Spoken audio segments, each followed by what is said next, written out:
Former military veteran, entrepreneur, college professor, father of four, and your broadcasting host, Dr. Aaron Bryant. All right. Hello to all veterans, active duty members, family, and friends. Thank you for listening and or watching this episode of Dr. Bryant Speaks. Our show is about mental health and its impact to our victims, families, friends, and our military, and anyone that is associated.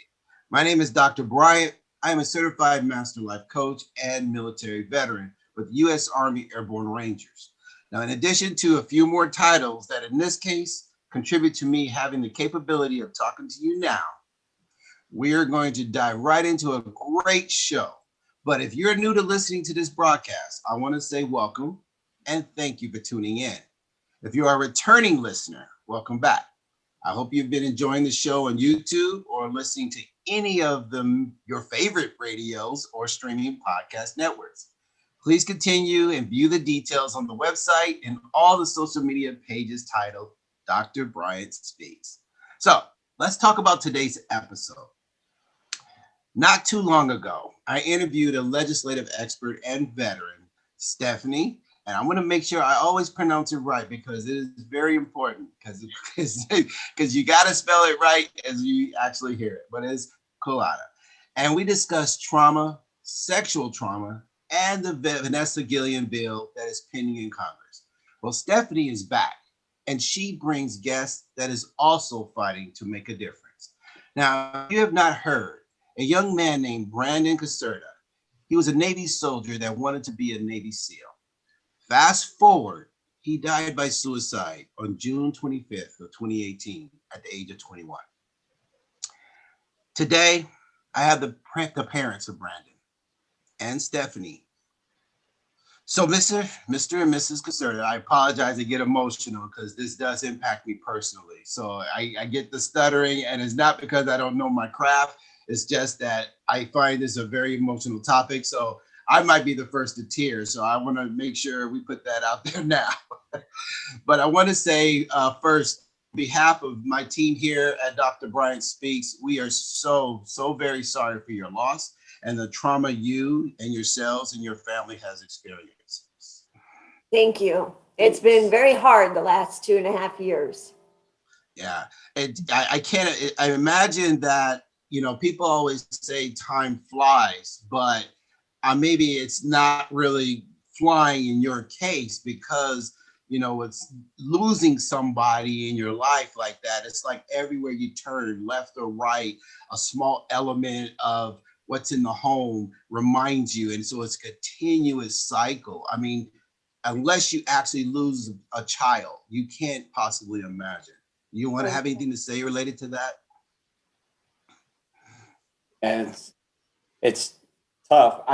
We had no idea what people go through. Ironically, our family didn't have too many deaths as of yet. I've had great aunts and stuff like that die, but we moved away from the family around my family, when I was about 7 or 8 from Pennsylvania. And once I was disconnected, I only had my uncle here and my mom in Arizona. And of course, my grandfather was a big part of my life. And, but we hadn't had too many deaths, and the deaths we did have, they were, our family had a habit of living a long time. So they were very older. So they lived a good life, we'll say. But what hits at home is I remember, I'm even embarrassed to say this, but it is the truth. The OJ trial, Goldman. I remember that guy, he used to carry on TV and the radio. And I'd sit there to myself and think, oh, what's wrong with this guy? And, but don't get me wrong. I understood he lost his son somewhat, I guess. But come to haunt me later when we lost our son, I know exactly how he felt. And not only that, I can honestly tell you, I don't think he did enough. And I'm not criticizing. I'm saying is, oh boy, now I understand what that poor guy was going through. Yeah, I understand. Yes, I lost my brother. He was 30, And he died in a coma from diabetes. And actually, he was at my house the day he passed away, right in front of my daughter, while at the time, my wife was at work, I was at work. And the interesting thing is have my mother lose a child. Again, it's never something a parent wants to go through. So I'm still to this day watching the impact of my parents, specifically my mom, only because my dad tends to be, his emotions are a little more, covered up because that's just his personality. But I see the impact of how it is. So again, that's one of the reasons why I share in your sorrow, because I understand, but I can't imagine. So again, I want to express my deepest sympathies. So this, we can dive in. We're going to have a lot of questions for you, and we can take this show as long as you want. But before we do that, I want to make sure, Stephanie, you brought them onto the show based on our previous conversations. Can you share with the audience a little bit of your mindset of why you felt it was important for them to be here? Well, first off, thank you, Terry, for reaching out to me. She reached out to me through Facebook and saw my group and asked to be part of it and able to post things for Brandon and for the act. It's very important to me because I've also lost soldiers of mine to suicide, hazing, and myself being hazed. I've gone through the entire process as well, and it's scary. I've been fortunate not to lose a close family member yet, but losing a soldier of yours, of a subordinate, it's heartbreaking. And also a coworker to pass away is very difficult. And there's so much more that we can do for the next person so it doesn't happen again. And I do believe that the Brandon Act is important. And it should hopefully, and in the next introduction, it would hopefully make a change. And I believe so. Absolutely. No, without question. We're gonna fight this as long as we can. And we'll get into the elements. Before we do that, let's talk about Brandon. I want to know a little bit more about Brandon. I want to know a little bit about him as a son, as a person. He's clearly somebody who had the courage to join the military. Why did he go into the military? Tell us a little bit about him, things that he was interested in growing up, and that led him to take that courageous step to get through basic and boot camp and all of that. He was amazing. He always looked at things in a positive way. He had a huge heart. Anybody that he saw, like, I'm going to use this as an example, like in the lunchroom of school, if somebody was sitting by themselves, he would walk over there and introduce himself and sit and eat with them. And it didn't matter race or anything. I don't want to say Brandon didn't see color. He did see color. But he saw hurt. He saw loneliness in people. And he had a way about him to get these kids on a better level mentally. He friended them. He literally loved life. He was, we got him in karate when he was 4. And oh my gosh, he loved karate. A lot of other sports too, but karate I mentioned because they have these karate code words that his instructors instilled in Brandon. And the karate code words are honor, respect, patience, and kindness. And Brandon lived those words. Sorry. It's okay. Every day. Every day. And if he acted up, all I had to say, or all we had to say was, are you living your karate code words? And if he said no, then he realized that he was not being the Brandon that he should be. And he was also in swimming since he was 4 years old, ironically. So karate, swimming, many sports. He used to bring home homeless people at his age, and he'd help special needs people. He enjoyed helping them out of nowhere. He'd go to their birthday parties, things of that nature. He just liked people. It was a strange element to me, meaning because I was active duty military for some of his life, and he just liked people. He liked being around them. He liked people. He didn't understand why people didn't like him. He never really talked about it. He just seemed to go elsewhere, kind of like, well, you don't like me. There's all these others that No big will. deal. Yeah. And one thing about Brandon, he had a smile that made you want to smile. And he always had love shining in his eyes. He just was that way. And he, imagine this, and I mean this, he never, I kid you not, up to when he went in the military, and I can even say when we saw him after that, he never cussed in front of us. Don't get me wrong. We read texts and things like that. And, he got the sailor's mouth, no doubt, but he, in front of us, he never did. I can't even say that. And I was pretty good, but I wasn't perfect. He was. He was. And he excelled in karate. He became a black belt. He excelled in swimming. He did it till the day he left. He was really good at swimming and really good at karate. Brandon was really a skinny kid too, very skinny, and he had it was unique. He had long arms and long legs. That gave him an advantage somewhat, especially in karate. And he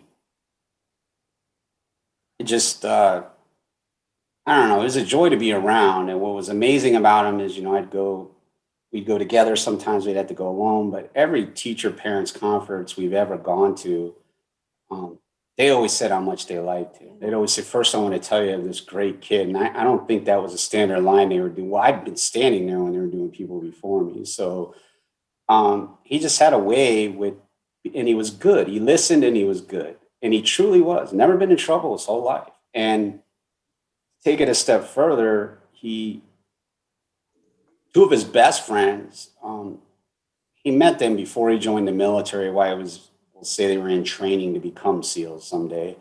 Them two, unfortunately, didn't make it to the military, but they both became Phoenix police officers. And this is before Brandon died. And, to be a police officer, obviously, what they put you through. So you can see the kind of friends he kept around him too. And he just, like I said, he wanted to enjoy life. I was always envious of him in that way, meaning that, I was in the military. I was used to being beat down and criticized and you name it. And as I moved up in rank, it didn't change too much. It was, I didn't like what I was seeing. I could say that. And I can honestly I'll tell you now, I was in Navy recruiting for 15 years and here in Phoenix for a lot of it. And I told everybody, they used to laugh. I said, I'd never let my son join the military. And I meant it. And his college was paid for, meaning we could pay for anywhere that he could get into. But on top of that, he could have gone anywhere he wanted to. He just out of nowhere decided one day he wanted to join the military and he wanted to be a SEAL. And that kind of came from, he wanted to be a police officer. He wanted to, in order to go SWAT someday, obviously, I think everyone knows, in order to go SWAT, you have to try out. What Brandon found out in his research was if you were prior military, you had actually a better chance of getting on SWAT someday and breezing through police officer screenings and everything a little better preference there. So he had masterminded that part and they really wanted to be a SEAL and I was against it. But the flip side of it is I seen it all in recruiting, trust me, and stopping him from joining was not going to benefit us one bit. Our best bet was to support him We went out, we bought him everything he needed, the fins, the actual SEAL mask, all the equipment he wanted to train to become a SEAL. And he took it to heart. He used it. He did very, very well on the test to get a SEAL contract. And it was even funny because the recruiters didn't want to give him a SEAL contract. And I told them it's the only way he's joining. And they ignored the fact that I was in recruiting for 15 years and all that, and here in Phoenix. And they were putting a wall there. And I'm like, he's not joining unless he gets the SEAL contract. And they go, well, he has to pass the test. And I started laughing. Okay, well, then we'll take the test. And sure enough, he passed it the first time. A lot of people don't. He did. Don't get me wrong. He didn't get the best score ever, but he did very well. And so what was funny is they didn't want to give him the contract. Then they started telling their bosses. And ironically, turns out I worked with some of them. They knew who I was. And they told him, you got to give him a SEAL contract. You don't have a choice. And where it got strange, I'll end with this, is with Brandon. I remember in recruiting, I've had thousands of people come in saying they want to be a SEAL. Some of them were puny guys. Some of them were built, physically fit. There really was no mold for it. It's just that 0.0000001% of the population makes it through. And to even get a contract, you could put it at 0.01%. And, but I supported them. You know, you want to be a SEAL, fine. I do my part in recruiting, and kind of just in the back of my mind, I wonder, I never say they won't make it. I just wonder, you know, hey, maybe I just recruited a SEAL, you know? And in Brandon's case, where it got strange was the recruiters, we went to one of his workouts, and the SEAL, they have an actual SEAL at the time. I don't know if they still do, but then they did, that conducts the testing, and they did it twice a week for the whole time. So he joined in May, actually started going before that, but in May when he joined, he went to training, I think it was 3 times a week. They had to wake up like at 4 a.m. and go. And they conducted the SEAL test every time. That's what they trained on. And we're sitting there, and the SEAL started laughing. It was, he'd already done the swim and the other stuff in between. It was the run, and the run's the final part of it. And he's looking at his watch, and it was in 7 minutes. And he started laughing. So Brandon will be coming around the corner in a second now. And sure enough, there's Brandon smiling away. He comes around the corner, and he finished. And he turns right around and goes back and goes and encourages every one of them, helps them all across the finish line. And so that was the first time we had witnessed that. Don't get me wrong, Brandon's always been a team player based upon karate and everything, but that was unique. And what's funny is, so a couple of months later, we take him to a meeting for the recruiting station before he was leaving. And it was like 120 out. We were in the car waiting for him, and they knock at the window, the recruiters, and they wanted to talk to us. And they told us they were sorry about the SEAL contract thing, but more importantly, they told us they really felt he had a good chance of making it through because of his teamwork that they witnessed. They had witnessed that all the time. And I thought that kind of says Brandon to a T how he was. He was, it wasn't just about him. It was about everybody. And truly the best SEALs, when they make it through all the training they go through, it's the teams that prevail and do all the missions. And it's because of the team that they accomplish that. It's not one individual. Of course, they learn all this later. Brandon kind of had the trait early on. Exactly. You know, I'm listening to this, and I'm hearing myself, because everything you just said is my story as well. I was in karate. I have 2 black belts. I love swimming. I used to call myself the A for Aaron, used to be Aquaman. I mean, my dad was in the military. So I was watching my dad in the Army. So that's why I went in the Army. I'm hearing, I'm like, oh my goodness, this is literally, I'm understanding the path. And I also understand his purpose, because my mother is used to be his social work, and she became a therapist. So that gene of helping people is in me. So I understand. So that compassion towards people. So he's literally, I'm hearing that he's got elements of you. I mean, he's watching both of you. He's seeing that. And that is what made him who he is. That's an amazing person. And I find it interesting that you said adults would recognize how great of a kid he is. And then I'm sitting here thinking like, okay, when he's in the military, what happened? And the only thing I can imagine was the jealousy that existed, or the people who just couldn't recognize the beauty in him because they didn't have the beauty inside them. Because and you're a recruiter. So for you to understand, like sometimes people go in the military for the wrong reasons. And it doesn't mean they always have the best things in place. And this is probably why sometimes you didn't feel comfortable being a recruiter, because you see some kids who probably shouldn't be representing our country. So those individuals unfortunately get through, and then they create this hostile environment. So I don't want to go and preach, but I would love to try to, hopefully part of this whole thing we're doing would also give the military some sort of recognition to identifying the type of people they're allowing to come through. You know, I don't know if it starts with recruiting or if it's through basic or whatever, but we got to start looking at these individuals. I mean, Stephanie, you know, like we've had issues with gang members in the military. We've identified all these different elements. How I know we can't really say no to our U.S. citizens, but how do we balance that to be able to try to weed out those who don't represent the type of soldiers we want in the military? Well, it is also very difficult that you're also trying to meet a quota, because they've found that for the military, there's only so few of youth that could actually meet the requirements nowadays. But to me, to find pretty much the best person all around would be a psychological test. Few people would actually be able to cheat it. I mean, sociopaths most likely, but they might not be able to. If you write psychological test for that type of thing, you can find out who is actually truly altruistic and sincere, kind, and all the different personality traits that you need to be an ideal service member. Well, I mean, they do it, you know, they do it in the law enforcement. They do it for all the other government jobs. So, I mean, this is a government job.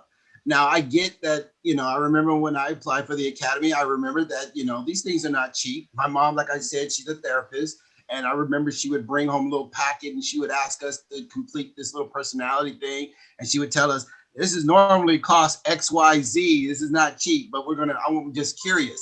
So my point in saying all that is, you know, I think we need to take that extra step, because it may not be cheap to do that personality or psychological background, but is it more expensive to have to deal with it on the after effect or the consequences of somebody's life because you have the wrong person in the military and creates this hostile environment and the virus that it'll actually, create throughout a unit? Mm-hmm. So, I mean, which is the better of the two evils?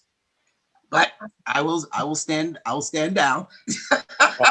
Well, not that this would surprise you, but Brandon, he took one of those to be a SEAL. You had to take it ahead of time. It's one of the few jobs that you actually had to take one. So the Navy did give him one. He passed it. And while he was in SEAL training, they gave him several in there, and he passed all of them. And he, one thing I'll say early on now before I forget, Brandon had a shield of armor that I can't even explain to you.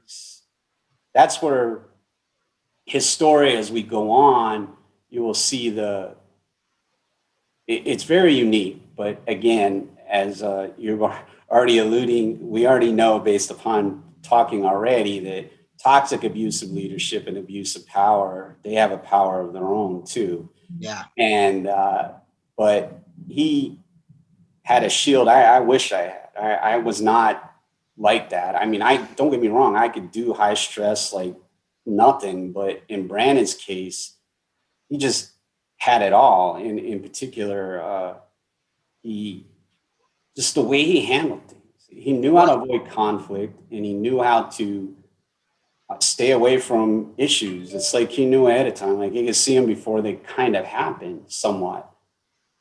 So but yes, he did do that testing. They have some when you join only on certain jobs, very few. Right. They do Certain have jobs. They Absolutely. do have it.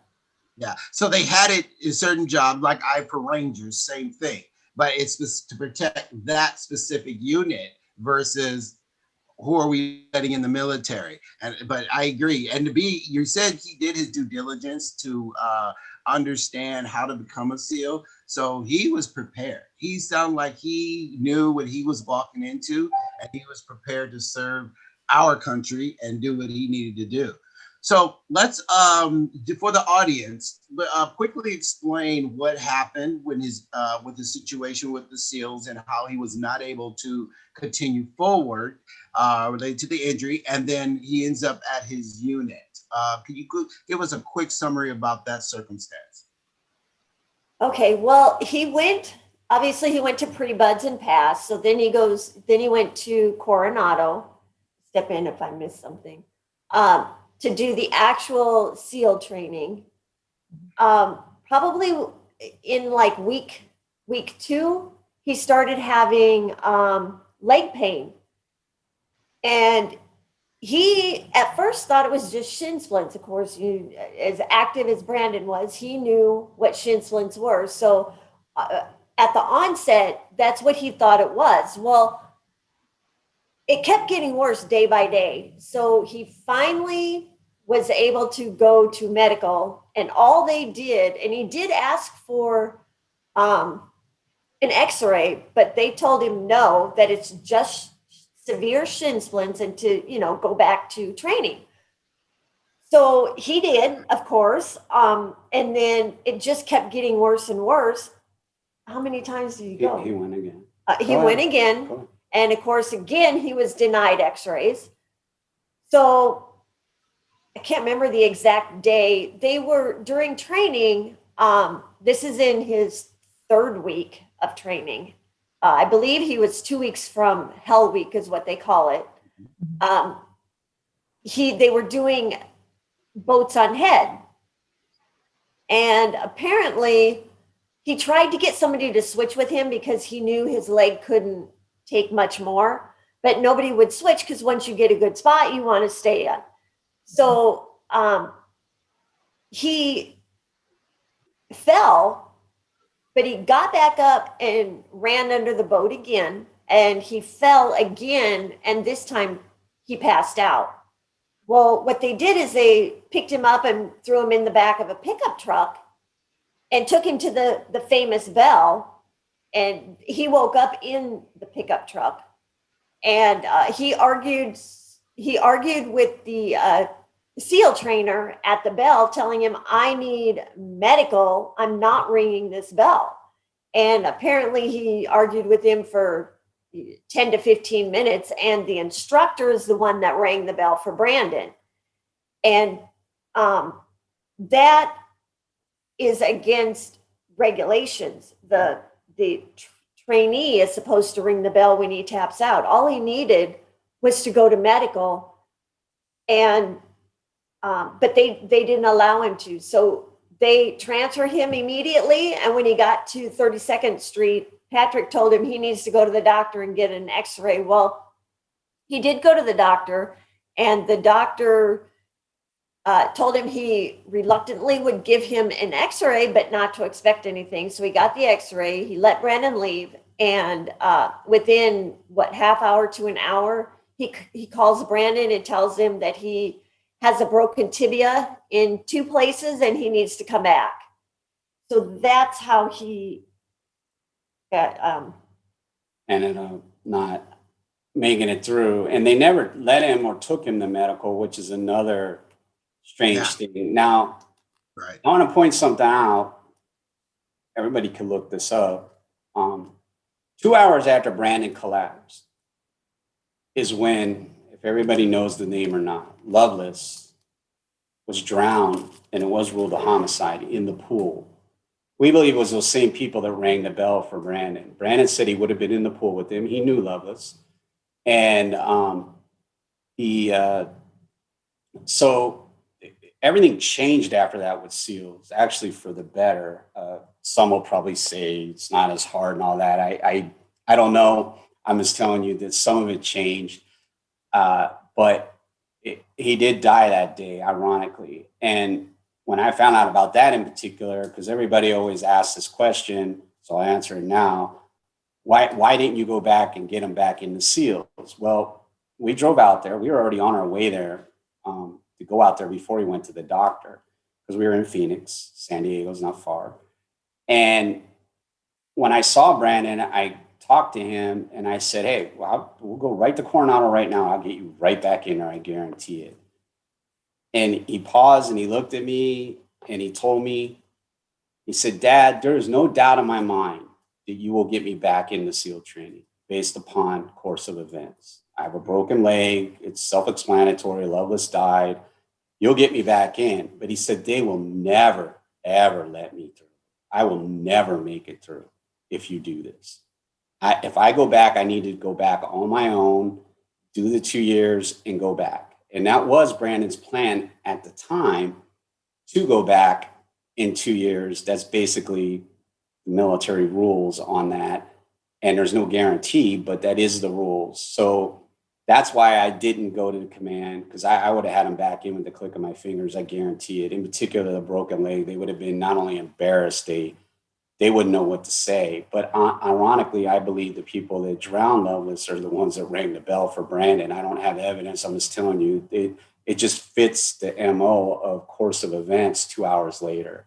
Right. And the other part about it was Brandon didn't really even know these two. It's not that he knew everybody, but these two seemed to be strangers to him. And that's even more about why Loveless died, was the usual people that were there, or the people in charge, were kind of in the background when Loveless was being messed with. So again, I have no evidence. I'm just telling you course of events, but that's why he didn't go back. Now, Brandon knew before he left, he was at the mercy of the Navy. If he didn't make it through the SEALs, he was okay with it, at least so he told me.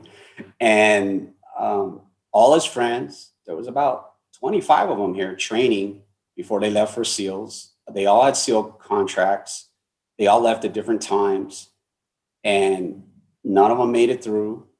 Ironically, a lot of them left before Brandon, and I had already been helping them. I briefed all of them that they're at the mercy of the Navy. They fully understood that. Again, at least they told me that.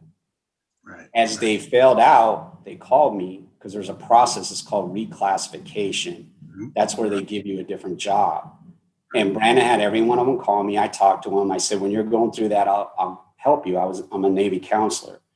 And so they would call me, and I'll never forget the first one. And this never changed, to include Brandon, what I'm about to tell you. He is, so the guy's there, they give him 3 choices that came up in the computer based upon his score, based upon more on availability than score. Mm-hmm. And they'd ask me what these jobs are on the phone, and I'd be telling them and explaining each one. I ain't hearing the background. The rules were you had 30 minutes to pick one of those 3, or they'd pick one for you. And I could hear them in the background saying, you got 10 minutes left, you got 5 minutes left. And then, like I said, this included Brandon. Them knowing I was retired military, they could care less. And so I was not happy with that at all. But again, there was nothing I could do. I'm just telling you what happened. Some of them got good jobs. When I say that, something that they were interested in, most of them did not. And the reason I brought that up is, Stephanie will relate to this, is in Brandon's letter, he talks about that process in his letter. And his point is, had I gotten something that I was interested in, instead of being forced to take something, I would never have gone to this toxic abusive command. I would have never been put in this situation. That is what he's saying. Ironically, hopefully I'm not jumping the gun here, but when we went to DC, we met with Senator Kane in person, and Senator Kane had either his son or somebody related to him went through SEAL training, had the same thing happen to them. He was very familiar with the process, and he wanted to change it. So they inquired, and they got correspondence back that it was changed. It was on a pilot program, And we believe that pilot program stayed because there are comments, if you do deep searches, that say, they joke around and say there should be a bronze statue of Brandon outside the naval base because their lives changed when they didn't make it through SEALs. They got things that they were interested in instead of having to pick things they didn't want to do. And so, but anyway, that was the significance of all that, just so you know. Okay, so I want to definitely get back to that because I have a question related to him picking his job. Obviously, he became an air crew, aviation electrician, but when you talked about the modification of the training, as a Ranger, we had something similar. We had a lieutenant die in training. We have different phases in our Ranger school, and they've modified it as well. So, the military, I'm recognizing, I'm hearing a pattern of adaptation based on extreme circumstances. So definitely not surprised to hear that, because we also, those of us who went to Ranger school before they changed it, downplayed the Rangers coming back with the easier and modified training. And so there's a bit of a stigma that exists there too. So I can definitely understand the mentality behind that. Real quick, you talked about the 10 minutes, and I know we're going to really deep dive into this later because we're going to talk about the impact to Brandon. But as a recruiter, I know that when you take the ASVAB and you're picking the job and it's based on demand with the military, is it possible, and I'm asking this purely as a question, when they are pressuring them to pick something in the 10 minutes, I think you said, is it possible because that based on the DOD, the amount of jobs available are constantly changing? Is that possibly a reason? And Stephanie, I don't know if that's something you can answer, or Mr. It is. Okay. It's based upon availability. When I say that, it's the snapshot for that day. Okay, so that means they could get him out of there the next day or the next day, and he could convene in that class Monday. Gotcha. And it's based upon availability, but it's also based upon needs of the Navy. That's where the problem lies right there, because all the jobs that a lot of people didn't want to do, yes, they're forced to do. And these guys, just to point out, Brandon had a 76 ASVAB score out of 99. It's really good. Not the best score, meaning the best, but very good. Right. He qualified for most anything. All of them had scores like that. It was not just him. They had to have high scores to get SEALs. Right. And so they all qualified for almost anything in the Navy, with the exception of probably the nuclear program. In Brandon's case, because of his record of 0, nothing ever, he'd qualify for everything but the nuclear program, probably. And even the nuclear program, he might have actually qualified. He'd still have to take these tests. I don't know that he would have passed those, but I'm just telling you that he might have actually been eligible to take the test. Okay. But it's the needs of the Navy. And that's where the problem is, because they should have started anew. And when I say this, they should have started like they were joining again, or they should have been let out. Now, in Brandon's case, I have to point something unique out. And I have to tell you, what I'm about to tell you kind of went over my head, but it didn't, but it did. Brandon had a broken leg. True. Brandon, they got him out of there within days with a broken. They transferred him to Pensacola, Florida with a broken leg to school, just so you know, and it'll come up later why that was so significant. But even at the time, he should have just been let out. True. Or he heals and then he gets a job. And in theory, he could go weekly to these weekly availabilities and pick when he sees something he wants. And because he would belong to that unit, it's awaiting orders, basically what it's called. He would have belonged to them. And so he transferred with that. But in recruiting, the hit at home, here's another problem. There was a time on recruiting, and this is before I was there, but in particular why I was there. I was at the national headquarters for recruiting in Tennessee for 18 months.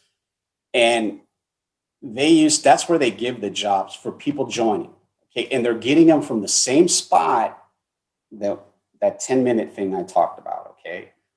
And the only difference is they have a smorgasbord versus limited stuff, because they can put somebody out for months, where in this case, these people are trying to get people out of there within a day. And that's where the difference lied. Well, there was a time we were missing goals so badly, and it's all based on ship goal. Nobody knows that. Everybody thinks it's goal. The monthly goal is very important. I mean, you miss it a couple of months, they'll get rid of you, trust me. But it's really the shipping goal that determines the goal. And so we were giving people whatever they wanted, and they would wait. The longest you could wait is a year. We were putting them out longer than that. Not only were we giving them whatever they wanted that they were qualified for, they would sit at the place. So we'll use Bryant example. They go to Pensacola and they'd be there 3 or 4 months before their school would start in order to make goal.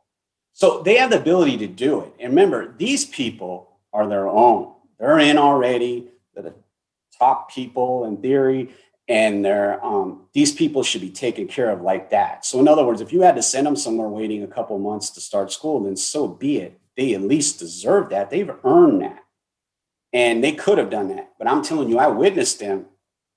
One could call it cheating the system, but it's just a matter of bending the rules to how they want to use them. It's really not cheating. And in this case, they didn't go that extra mile, and it created a lot of this stuff because another thing I'll bring up later with one of Brandon's friends that didn't make it through, who ended up getting the worst job you could get. And I was on the phone with that poor kid, and there was nothing we could do. Ultimately, something ended up happening that is significance in Brandon's story. Stephanie will relate to it real well when it comes up, but we'll flash forward to that shortly, but it's significant. And there were others like that too. Okay. Well, let's go ahead and jump into Brandon being an air crew aviation electrician. I honestly have no idea what that means, but you know, that it actually answers one of my thoughts is when you're picking a job, sometimes what you think it is not always the definition of what truly is going to be. I used to have a nonprofit years ago, Armed Services Alliance program, and it was designed to assist young youth and young adults who wanted to go into the military. And the nonprofit was to prepare them. So similar to what Brandon already did on his own, we would help them with understanding finance, because I saw a lot of young soldiers had no clue. They didn't have a checking account. And I saw them getting disciplined in the military because they would go to the BX or PX and blow their little credit up through the window. Then they get reprimanded by the CO. Let's teach them how to do finances. We did family training because a lot of them are young parents or young spouses and having to take care of a dependent. We did physical fitness and a few other, and also preparation for the ASVAB. So a nonprofit, I get it, because one of the biggest challenges is when they go in there, they take the ASVAB, they spit out all the different options of jobs in the MOS. A lot of the titles was not what they actually thought. And one of my favorites is petroleum specialist. Now, I don't know if there's any difference between military and Navy and Air Force, but when you think of petroleum specialist, I'm thinking, oh, wow, I have an opportunity where I can go work for Chevron or Exxon and make $300,000 later, but you're actually pumping gas on the side of the road for the diesels coming through. So that's not what a soldier is thinking or is aware of. And so I could imagine that, they're pushing these jobs in their faces, and you probably end up selecting something that you really didn't quite know. And here's Brandon now in this environment where he's actually quoted, and correct me if I'm wrong, but I will say what I read is that he felt alone, stuck, and afraid of retaliation. He was unhappy. He felt hopeless.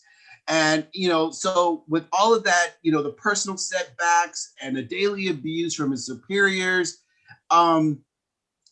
talk about that. Give the audience an understanding of a little bit about what you were able to find out and what he was going through. Because now his dream has exploded. He's in his mind, I'm thinking he's probably saying 2 years from now, he'll go back. But in the meanwhile, he's got to tolerate this. What is he going through? Like, what is it to your best ability to describe? What is he actually dealing with there? Well, Constant bullying and hazing. Well, first of all, the air crewman part, take that to the side. He was an aviation electrician. Air crewman comes into play later. I know you read that, but don't tie those two together. Got it. Okay. It was for helos though. what was unique about Brandon is he actually went to advanced training. So we call them C schools. He went to that in Norfolk, Virginia, for several months. That's very important because you become a specialist when you go through that. You're more advanced trained on top of it. But he went through a long school in Pensacola too.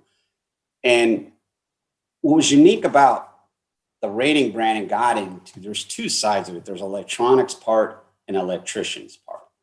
Well, in aviation, they work together. So they each learned each other's jobs basically on the job. Now I have to put this into can't believe I'm going to defend the Navy, but your petroleum expert in the Navy, there is one uniqueness. We don't have that, but you become a jack of all trades in the Navy when you work in your job. Okay, that'll become important later on. But when you work in your job, you become a jack of all trades. And when I say this, it's unlike the other services. You have all these other things you have to do. I'll use me as an example. I was a gunner's mate missiles. On the surface, that doesn't sound like, anything, but I learned electronics. I did what each electronic technicians did. I had hydraulics I had to learn. I had sprinkler systems, so I was a plumber, weld. I had to learn all these different things, and I learned them on the job, a lot of it. I did go through a lot of schooling too. But my point is that I learned all these different things. So when I actually finally came, when I retired, I want to apply for a job, I could tell you without exaggerating to you that there was very few jobs out there that I couldn't apply for because I had touched so much stuff, whether I wanted to or not too. I can honestly say that. I even planted trees when I was on the base early on. I mean, there's just all these things I did. So in the Navy, you kind of are a jack of all trades. Okay. But with Brandon, he went there and there was some uniqueness that started happening. Now, he didn't check into his command, but he didn't. He wasn't officially checked in. He went to his new command, HSC 28, and he was there for a couple of days and they didn't treat him very well at all. And he was going to school though. And so he was to go to school for 2 or 3 months, and then he comes back and actually checks into the command. So he didn't like them to begin with. When I say that, he was just describing what I never heard of. Don't get me wrong. I've used the terminology, everybody hates me. I've said that before, but I didn't mean it in the contents where it was close to 100%. But I have said that before. Right. And in his case, kind of, come on, Brandon, everybody don't dislike you or anything. Well, when he finally checked in, immediately, they started calling him a buds dud. Okay, that's somebody that doesn't make it through SEAL training. It's unheard of. SEALs, to me, when I was on active duty, they were kind of a breed above. When I say that, meaning they drew natural respect for physical fitness, but the fact is that that they had to have a high score and that they're good people just like anybody else, just because they didn't make it through. Now, there's a small problem that they have to defend is they joined the Navy for the chance to become a SEAL. Unfortunately, they didn't succeed. So now they're stuck. So that karma is there. They're not too happy about that, but they function and they do well. And a lot of them have gone back and made it through. Some have gone back and not made it through. Some have gone back several times and not made it through and made it through. It all depends on what they want to do, but they have a lot of doors open for them. In Brandon's case, he did, and that'll come up. That's where our crewman comes in. But in Brandon's case, in his command, one of the things I noticed from articles I get so livid when I read it, you've read it, is they classify Brandon as aviation electrician striker. The command planted that in terminology, and I'll tell you why. A striker is somebody that we have 3 programs called Seaman, Airman, and Fireman, and they go in those programs, and they're not easy programs. And they're the program nobody wants to do. And for 2 to 3 years, it's really hard for them. And I wouldn't want to I'm glad I didn't go through that program. I'll word it to you that way. from what I witnessed. But the bottom line is those people are called strikers because they don't have a designated job yet. Brandon was a rated airman. He went through Pensacola school, but he also went to advanced training.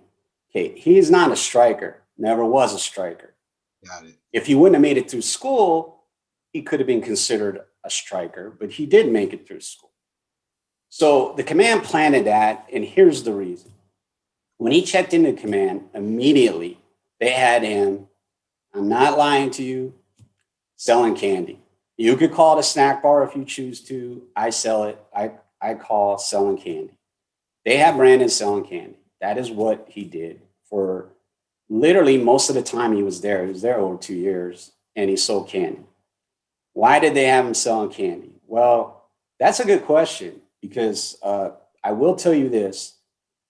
You think those stories from the 70s and 80s and early 90s about the Navy paying $500 for a toilet seat or a hammer are funny? Let me tell you, this puts those to shame.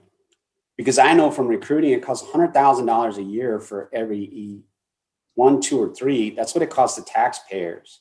They don't make $100,000. I'm just saying, with all the training and everything. Brandon's school costs $350,000 alone.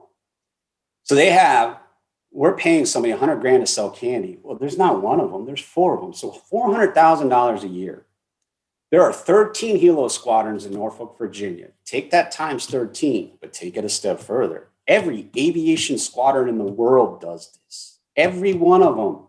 There could be 200, 300. Now times that, that's how much money is being wasted. That's what vending machines are for. Now they'll come up with every excuse in the book why they have this. Here's the problem with Brandon. Brandon was a rated airman. He should have never been put there. They tell you everybody does it. The CO said this in writing. Everybody does it. Well, I specifically asked the Inspector General's office to give me the dates the CO sold the candy. I was serious too. I know it's funny. I'm serious. He said everybody's everybody. And that is untrue. Everybody does not sell candy. Okay, some do, some don't. It's mostly people that are non-rated airmen that sell the candy. That's bad too. You're supposed to do it for a maximum of 90 days. And that's their own rule. This is not regulation or anything. Right. Brandon did it for almost the whole time he was there. And they just left him there to do that. He never, up to the day he died, he never worked 1 second in his rating. That is unheard of. Not 1 second. And he was never an electrician for 1 second. Yet a lot of the others were, he was not. And to take it a step further, this is ironic. Again, this is rare. But when Brandon was in basic training, he went through they called it a SEAL basic training. All those people were special warfare, not necessarily SEAL, but there's 5 ratings in special warfare. Well, just so happened that one of the people in his basic training went to the next step of SEALs with Brandon, and he went to the next step, ended up in Coronado with Brandon, went through SEAL training with Brandon. Brandon made it to week 3. This guy didn't make it that far. So he transferred. He went to Pensacola. Ironically, Brandon ended up in Pensacola in the same exact class this guy was in. Same school, same class. Take it a step further. Ironically, they got same orders to the same command in Norfolk, Virginia. The difference was, after school, Brandon took leave. This guy was married. He didn't take leave. He went to Norfolk, Virginia right away. He checked in a day before Brandon. He went right to his shop. That's where you're an electrician. They put him in there. Brandon checks in the next day. They put him in candy. That is so unfair, but that is a fact. Not only did that guy not go to candy, he went on to excel. He's a top sailor in their command, and he never sold candy, ever. And Brandon was the same as him.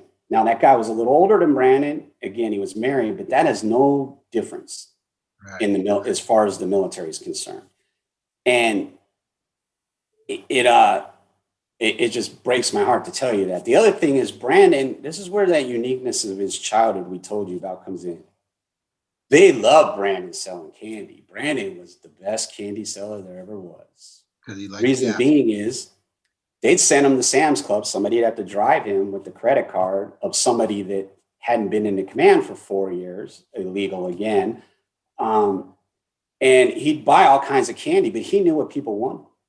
He'd listen to them. He'd get what they wanted. So he'd buy what they wanted, come back and sell it. Well, they loved him. And then he was smiling all the time. I told you, he got that love shining in his eyes. And he was good. He was running the place, and he was only in He took pride E3. in what he did, regardless of what he did. You got it. And they put on, his evals said, word for word, you could read them, they're posted. He was the hardest, best worker in their command. That's their words, not mine. That's their words. And it wasn't just off the candy. I can imagine this is wearing on him. He might, on the external or the exterior, he's showing smiles because he's not giving up. He's making the best of the situation. But internally, he's probably being eaten up inside because there's levels of, possibility. And I don't know him personally, but for me, I would feel embarrassed. I would have a lot of anger. I would have all this internal stuff eaten up inside, because you got to remember, I'm a black belt. I'm a swimmer. I outrun all those guys. I was in Navy, SEAL school, and I would have graduated if they just let me get my leg fixed. So all of this, he knows his capability. He knows his skill sets and what he's capable of. And yet here he is doing that. But he's not going to express that out in the open. So I want to talk about the Brandon Act, because it's, from what I understand, it's a pathway for service members to seek the mental health evaluations without disclosing it to their command. So talk a little bit about the Brandon Act and why that was so important, because you crafted this a certain way that I found unique. Yeah, it first and foremost gives them a safe word to use, right, so that they don't have to disclose why they're seeking mental health. The more we thought about it, it's a HIPAA violation that can leak out. Okay, so you trust somebody and tell them why. Well, that someone can tell someone else, and that is what needs to be avoided. Right. So first and foremost, that is why it's a safe word for them to use. Right. And it does give them the help they need when they need it. Yeah. So the act, I know, is based on active duty military. Brandon's experience during his time in service specifically. So that's one of the things I really like. Stephanie, I know a lot of times we have had conversations, and a lot of the things you're doing is post-military. Stephanie, can you talk a little bit about the difference and the importance? Because we got active duty versus post. Is there correlation? Is there not? Is it important to keep them separate? What are the logistics or some of the legislative impacts pertaining to the two? Okay, so for this one, it could also be applicable for the reserves as well, especially if you're on deployment or on active duty orders. It could also be applicable just on the regular duty weekends. National Guard, it possibly will not be applicable towards them, because it would also depend on how the state would take it. So you would have to go state by state with that one. National Guard is always a different animal with those type of things. For the active duty, it would be very vital. From my own personal experience, I would say I had to go to the dental office, and then I would go to the mental health clinic instead. I would legally be lying to my supervisors, but to keep my own, privacy about my own health issues, that's what I did. I did that for at least 3 years until I owned up and just said, I'm going to mental health. That way everybody else would know, hey, she's going. She doesn't seem crazy. I think I might try this out. That type of thinking I was at least trying to get them to think about, because they didn't see that I was unhappy or depressed either. My stuff was also all internal. So once they realized that and found out that, more people actually started going to the mental health clinic, from what I've noticed. But just that safe word and that code word would be perfect for soldiers and sailors. Yeah, absolutely. And to also avoid retaliation or criticism. I remember when I hurt my foot, And just to fast forward, let you know, I've had 3 surgeries since because of this one little slight injury. But all they did is gave me what we call Ranger pills, which is basically Advil. Just pop the pill and get back out there. So over time, I could barely walk. And then fast forward, now I got all these disabilities with my feet with 3 different surgeries on both feet. So again, I can't express how important this is because I was afraid to tell my chain of command, because first thing they do is they start criticizing you. You can't hack it, or they look at you differently. They think you're just making up stuff because you're trying to get out of whatever it is that's, that you're required to do.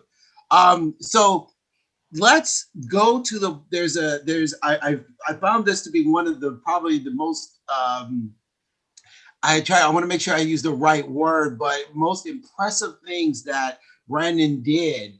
And it's also very sad because he had to do this. But we talked about this prior to the show, was how he communicated to you. And I say from the grave because literally he apparently knew that this was important, and he's no longer with us. But he asked you to expose the issues and hold people accountable. I should say go after them, but let's hold people accountable. I was impressed with just the foresight and the leadership and the strength from Brandon to ask you that. How did you feel as parents when you read that? And then give us a little insight on, when you finally read this, the reaction to this. And then I know you had anger. So clearly there was that motivation too. But to know that Brandon is actually seeking to you to go, to help him in this, because he's sort of making that decision to do what he did to kickstart this. That's how important it was, apparently. So talk to us about that if you can. Well, to start out with, I want to point out something to you that they had the letter and they wouldn't give it to us. They wouldn't give us the letter. And I called and asked myself, I argued with them, and I explained to them that's my property. He's dead, or his estate, it's mine. They said, yeah, whatever. So I did something. And let me tell you, the way this turned out, I kid you not, I did not expect it to go this way. I said, we're in the process of burying him. What if his wishes are different in his letter? That's right. Next thing I know, NCIS and Human, that's the closest to us. So the agents there want to set up an appointment, come out here. They bring the letter to us. The very next day. Yeah. And it wasn't open, was it? What was that?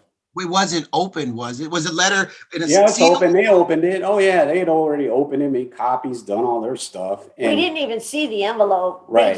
They just gave us the sheets. And wow. So they had us read it. They gave us some privacy. We read it. The first sentence, if you look at it, it says he wanted to be cremated. Not the first sentence. Well, in there. And I never dreamed that was his wishes. We were burying him. Yeah. And then he said he didn't want to be in a national cemetery. He was going in the national cemetery here in Arizona. He was being buried. All this was set up. And I had no idea. That's why they gave me the letter. I played a card not even knowing that I was going to read this. I had no idea. But I will tell you, it's the saddest letter I've ever read. And on top of that, I will tell you this too. It's not complete. When I say that to you, here's the rationale. Brandon left 5 letters. A lot of people don't know this. They are posted. I'm just letting you know there were 5 letters. He left 3 letters for 3 people in the command that were women that were supposedly his good friends. They were 10 pages each. I want you to think about that. He was in a command for 2 years. He leaves them 10 pages each. So he leaves them 30 pages of letters, and he leaves us 5. Okay, that's one indicator. Right. The next is, if you read this letter and study it, you will see this is 2 separate letters. It starts and stops. The middle is missing. What is missing from this is Brandon is extremely intelligent. That smartest man in the room thing, trust me, it pertained to him when it came to natural smartness. I'm not talking rocket science here. And he had in their names, dates, all that stuff, trust me. He had all kinds of information for us. They kept it. and they have it, never seen it. I'm telling you it exists. I know it exists. The other thing is these 3 girls he leaves the letters to, let me give you a course of events. So we call one of them and she talks to us. And then we call her the next day to get some more information. The first thing out of her mouth she says is, I'm going to tell you right now, I'm going with the command on this one. I'm like, what are you talking about? And she hangs up. So that's not a friend, okay? 10 pages. The other 2 were deployed. We got a hold of them as soon as we could, and we appeared to get a hold of them before anybody else. They knew Brandon was dead, but they specifically on the phone, we told them what the other friend did, and they said they would never do something like that. Sure enough, NCIS flies out the day before they pull in the port on a helo and talks to them. They pull in, they never spoke to us again. Their statements, all 3 of them, if you were to read them, they're posted. Most of them, I think all 3 of them say at one point or another, I don't even know why he left us a 10-page letter. We didn't even know him that well. We have texts beyond text. We have hundreds of texts. Believe me, they were friends. Trust me. Ironically, where it gets weird is, and again, there's nothing wrong with what I'm about to say, these women were gay. And so Brandon, again, good friends, accepting people for who they are. That's Brandon. And the command didn't like them very much, apparently, from what we're gathering, but Brandon sure did. And one of them went to alcohol rehab, and he was the only one to visit that person in alcohol rehab, the only person out of that command to visit that person. And the 2 that were deployed, he was sending them care packages on his own with snacks, all kinds of stuff, paying with his own money to send these out. He was the only one doing this, and he was sending it to them, asking for nothing in return ever, just doing it because he knew that it would make their day. And he says that in text and stuff. And are they still active duty right now? Oh yeah. And they know what happened. They're not telling the truth. I've said this and I'll stand by this, and you learn more about this. Someday all this is going to take a turn for the better. Absolutely. When it does, right, I will hold them accountable for lying, for obstructing justice. They will be held accountable. I don't care what happens to them. I even look up and tell Brandon that. I said, I'm sorry, Brandon. I said, if you don't want this to happen, I say out loud, then you make them come forward. Well, they ain't came forward. It's been 2.5 years. I don't believe they're gonna. The sad part is, for the life of me, other than being rewarded with good evals, advancement, and awards, why would you defend a commanding officer? You're an idiot to defend a commanding officer. I'm sorry. They are no relation to you. They are going to look out for their own well-being, and they'll throw you under the bus so bad. If they came forward right now, you know what that CO would say? I can't believe they withheld this information. Had I known this, I would have. That's exactly what he would say. And I'm going to punish them for it. That's exactly what he would do. And we told them this. They don't believe us, I guess, but we'll see. But the reason we found out later through an anonymous call was the commanding officer put a gag order on his entire command. He told them if anybody talked to us or the media, that he would consider it mutiny and throw them into Leavenworth prison. And we think that is why nobody has come forward. And not only did he do it after Brandon's death, he did it a year later in 2019 when articles were coming out about Brandon. They had a heads up on the articles because they were asked for quotes. And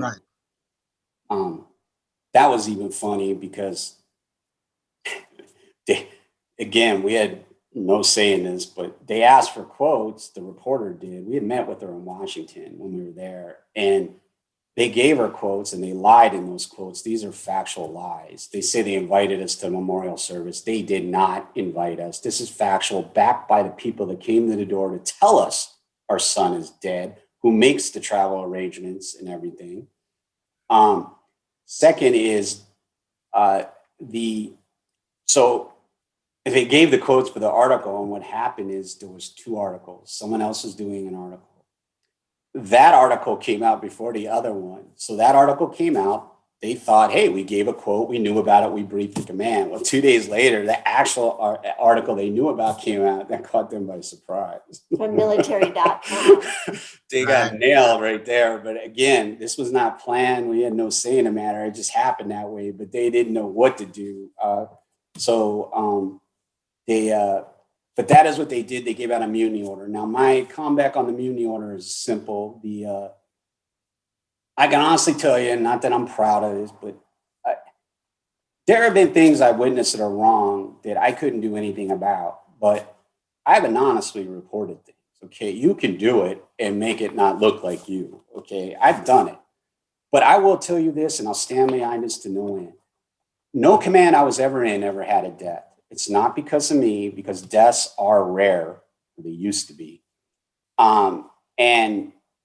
But if somebody would have died from this stuff I'm talking about, I would personally turn them in and sign my name to it. I will not. When somebody is dead, they are dead. They ain't coming back. And these people, if they killed somebody, they need to be held accountable, because they will continue to kill and kill and kill again and again. They won't stop. And that's why that mutiny order, I know it scared all the people. I get it, but they could have anonymously contacted through many sources. They could have called the press, the news, IG, NCIS, the FBI. I don't care. Somebody, anybody, president, whoever they want to go to, they could have gone to, and they did. So speaking of press, oh, sorry, go ahead, Ms. No, go ahead. Well, I was going to say, speaking of the press, I know the Stars and Stripes, as of August of 2020, they reported that Congress is gaining support to help in this fight. But I also know you guys have some advocates that are helping you. Representative Seth Moulton, I believe, he's a Democrat out of Massachusetts. So he introduced this bill. So help us understand a little bit about what he's doing to help you.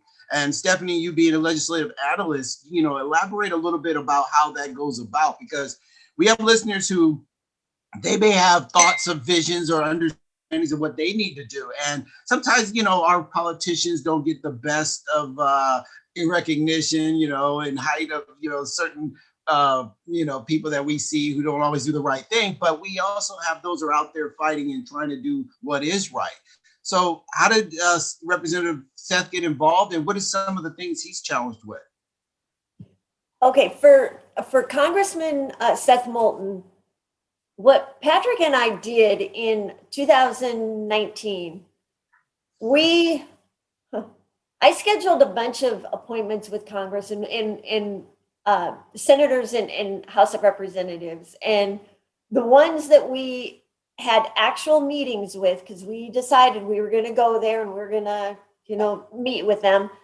We went there in early May, with these appointments that we had. And Congressman Seth Moulton's office was the first office we went to. We had never been to the House of Representatives or the Senate ever. So the way I had everything scheduled, it was, one Senate, and then, an hour and a half later, we were at the House, not even knowing the separation of the Capitol in between them. So we were running back and forth. It was kind of comical if you think about it. But our first appointment was with Congressman Seth Moulton, and we met with his, I think she was a legislative lady, Christine. She was awesome. She could follow the story. She knew the story. She could follow it. And so we met with her. We met with her for about, half hour? And then we went to, our other appointments. Well, before the end of the day, she called us and asked if Seth Moulton could be a sponsor. And she goes, I understand that you have all these other appointments, because we were very, very truthful about who we were going to meet. And we told her we have several other people that we're going to meet with. And she said, if you want him to be, just tell them that we're taking the lead on this. And, we were like, well, we're not going to tell her no, because we don't know what's in store for us. So we were like, absolutely. So So that was done. Now all we needed was, on the Senate side, but we didn't know that. Right. So that's how they became involved. Oh, go ahead. So I have to ask, did you know anything about Seth? Because it sounds like you said you're just kind of getting out there, you're advocating, you look. Did you know anything about his background or his position or his role? No, and that's the funny thing.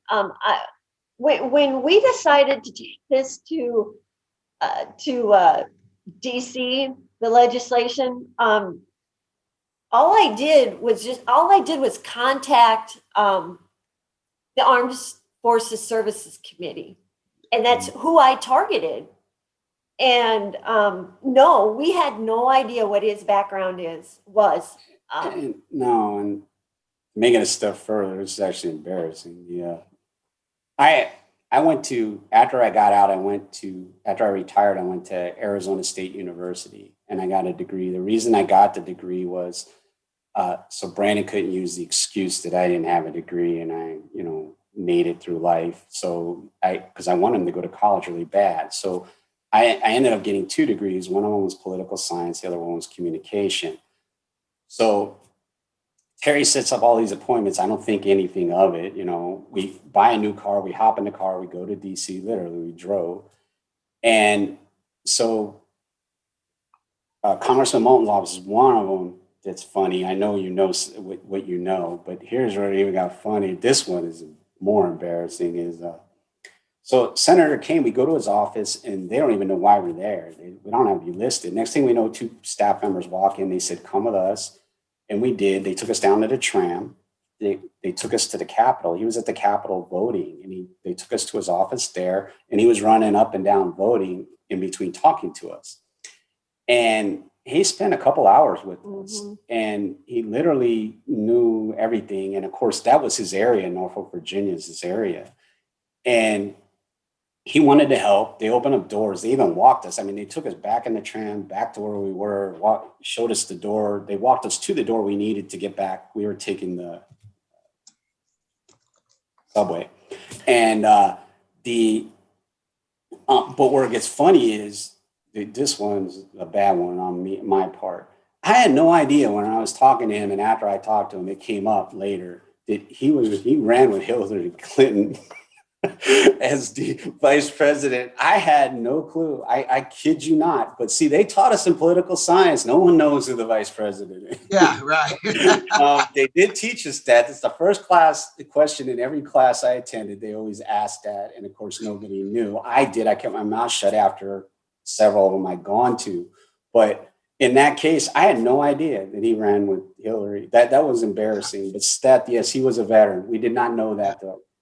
So, I didn't do any background. Well, don't be embarrassed by this because, there's a huge, and I don't know the data, but I read it somewhere that there's a huge population of U.S. citizens. I say that because we have an immigration thing where you're trying to become a U.S. citizen. They put you through all this training and testing and all that, and you have to study. But U.S. citizens, we're a little on the lower side of understanding. But that's exempt from Stephanie, because Stephanie, being a legislative analyst, she's all over it. Stephanie, talk about the importance of having this relationship with Senator Kane and Representative Seth. I mean, that's pretty huge. And how is that, you think, the momentum will be for us as to really challenge this forward? Well, it is very important. And honestly, I've made those missteps before. When I started out, I met the Secretary of the Army without knowing who he was at a cocktail party. He just said, "Hey, my name is John."